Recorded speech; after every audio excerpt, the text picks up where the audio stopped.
ಕರಾವಳಿ ಎಂದಾಕ್ಷಣ ಥಟ್ಟಂತ ನೆನಪಾಗೋದೆ ಬೇಸಾಯ, ದೈವಾರಾಧನೆ, ಯಕ್ಷಗಾನ, ಕಂಬಳ.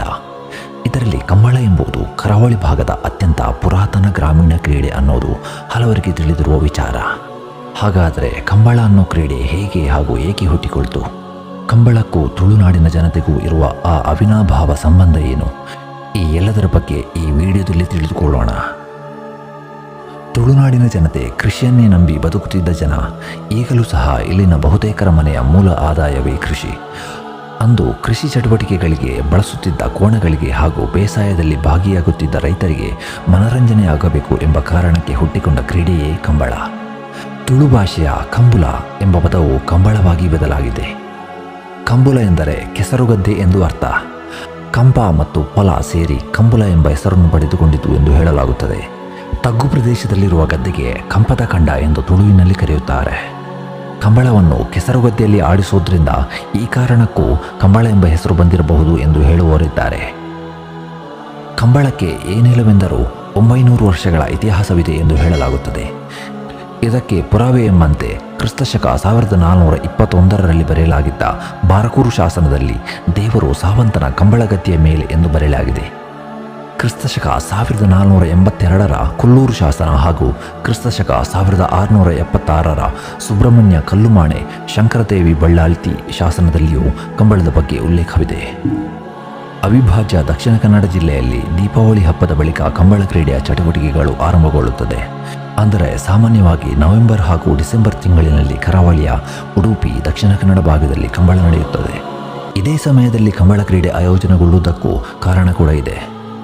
ಈ ಸಂದರ್ಭದಲ್ಲಿ ಕರಾವಳಿಯಲ್ಲಿ 2ನೇ ಬಾರಿಗೆ ಬೆಳೆಗೆ ಬಿತ್ತನೆ ಮಾಡಲು ಆರಂಭಿಸುವ ಸಮಯ.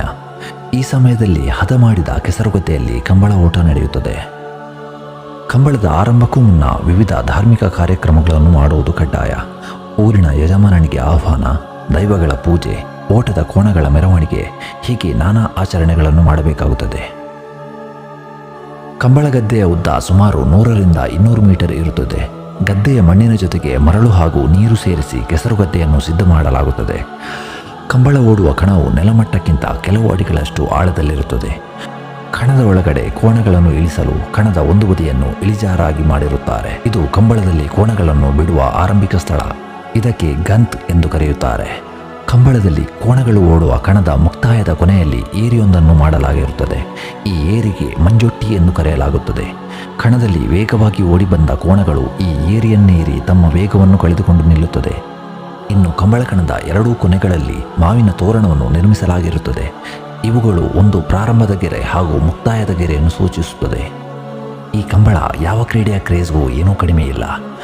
ಇದಕ್ಕೂ ಮೊದಲೇ ಗದ್ದೆಯ ತಯಾರಿ, ಚಪ್ಪರ, ವೇದಿಕೆಯ ತಯಾರಿ ನಡೆಯುತ್ತದೆ.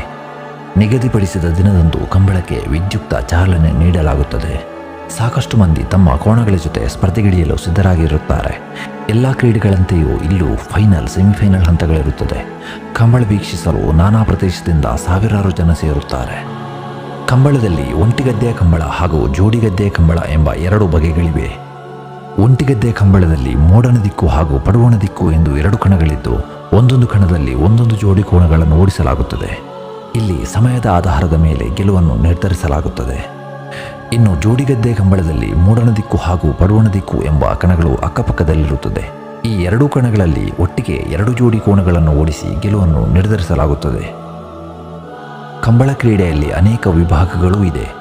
ಹಗ್ಗ ಹಿರಿಯ, ಹಗ್ಗ ಕಿರಿಯ, ನೇಗಿಲು ಹಿರಿಯ, ನೇಗಿಲು ಕಿರಿಯ, ಅಡ್ಡಹಲಗೆ, ಕನೆಹಲಗೆ, ಸಬ್ ಜೂನಿಯರ್, ಹೀಗೆ ಬೇರೆ ಬೇರೆ ವಿಭಾಗದಲ್ಲಿ ಪಂದ್ಯಾಟ ನಡೆಯುತ್ತದೆ. ಹಗ್ಗದ ಓಟದ ವಿಭಾಗದಲ್ಲಿ 2 ಕೋಣಗಳ ಕುತ್ತಿಗೆಗೆ ನೊಗಗಟ್ಟಿ, ನೊಗದ ಮಧ್ಯೆ ಹಗ್ಗ ಕಟ್ಟಿ ಹಗ್ಗವನ್ನು ಹಿಡಿದು ಕೋಣಗಳನ್ನು ಓಡಿಸುವುದು. ನೇಗಿಲು ಓಟದ ವಿಭಾಗದಲ್ಲಿ ಕೋಣಗಳಿಗೆ ಕಟ್ಟಿದ ನೊಗದ ಮಧ್ಯೆ ಮರದ ದಂಡು ಕಟ್ಟಿ ದಂಡಿನ ಕೊನೆಗೆ ಸಣ್ಣ ನೇಗಿಲಿನ ಆಕಾರದ ಮರದ ತುಂಡನ್ನು ಜೋಡಿಸಿ ಆ ನೇಗಿಲು ಹಿಡಿದು ಕೋಣಗಳನ್ನು ಓಡಿಸುವುದು. ಅಡ್ಡಹಲಗೆ ಓಟದ ವಿಭಾಗದಲ್ಲಿ ನೊಗದ ಮಧ್ಯೆ ಉದ್ದನೆಯ ದಂಡು ಇರುವ ಅಡ್ಡಹಲಗೆಯನ್ನು ಕಟ್ಟಿ ಆ ಹಲಗೆಯ ಮೇಲೆ ನಿಂತು ಕೋಣಗಳನ್ನು ಓಡಿಸುವುದು.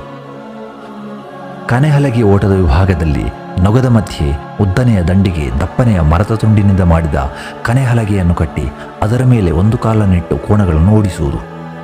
ಈ ಕನೆಹಲಗೆಯ ಓಟದಲ್ಲಿ ನೀರನ್ನು ಮೇಲೆ ಚಿಮ್ಮಿಸುವುದು ಮುಖ್ಯವಾಗಿರುತ್ತದೆ.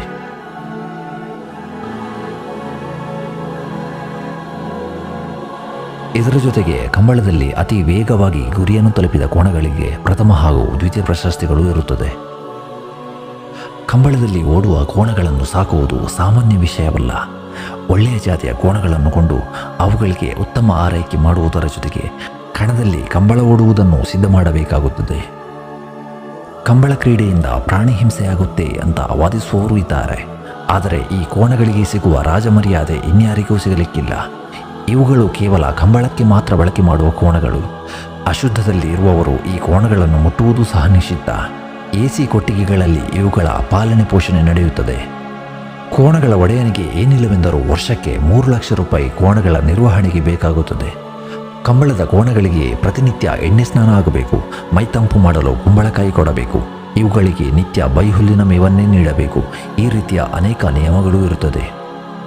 ಅಚ್ಚರಿಯ ವಿಷಯ ಅಂದರೆ ಕಂಬಳದಲ್ಲಿ ಅತಿ ಹೆಚ್ಚು ಅಭಿಮಾನಿಗಳನ್ನು ಹೊಂದಿರುವುದು ಕೋಣಗಳೇ. ತಾಟೆ, ಕಾಟಿ, ಬೊಲ್ಲೆ, ಚೆನ್ನೆ, ದೋಣಿ, ಕಾಲೆ, ಪಾಂಡು, ಡೂಜೆ, ಮುಕೇಶೆ, ಅಪ್ಪು, ಬಾಬು, ಬೊಟ್ಟಿಮಾರ್ ಈ ಹೆಸರಿನ ಟಾಪ್ ಕೋಣಗಳಿಗೆಲ್ಲ ಅದೆಷ್ಟೋ ಅಭಿಮಾನಿಗಳಿದ್ದಾರೆ. ಇವುಗಳಲ್ಲದೆ ಬೇರೆ ಯಾವುದಾದರೂ ನಿಮ್ಮ ನೆಚ್ಚಿನ ಕೋಣಗಳು ಇದ್ದರೆ ಕಾಮೆಂಟ್ ಬಾಕ್ಸ್ನಲ್ಲಿ ತಿಳಿಸಿ. ಕಾಲಚಕ್ರ ಬದಲಾದಂತೆಲ್ಲ ಕಂಬಳ ಕ್ರೀಡೆಯು ಆಧುನಿಕ ಸ್ಪರ್ಶವನ್ನು ಪಡೆದುಕೊಳ್ಳುತ್ತಿದೆ. ಈ ಕ್ರೀಡೆಯಲ್ಲಿ ಸ್ಪರ್ಧಿಸುವುದು, ಸ್ಪರ್ಧೆಯಲ್ಲಿ ಜಯ ಸಾಧಿಸುವುದು ಈಗ ಪ್ರತಿಷ್ಠೆಯಾಗಿದೆ. ಆದರೂ ಇವೆಲ್ಲದರ ನಡುವೆ ಹಿಂದಿನ ಕಾಲದವರು ಮಾಡಿದ್ದ ಈ ಜಾನಪದ ಕ್ರೀಡೆಯನ್ನು ಇಂದಿಗೂ ಮುಂದುವರಿಸಿಕೊಂಡು ಹೋಗುತ್ತಿರುವ ಕರಾವಳಿಗರಿಗೆ ಸೈ ಎನ್ನಲೇಬೇಕು.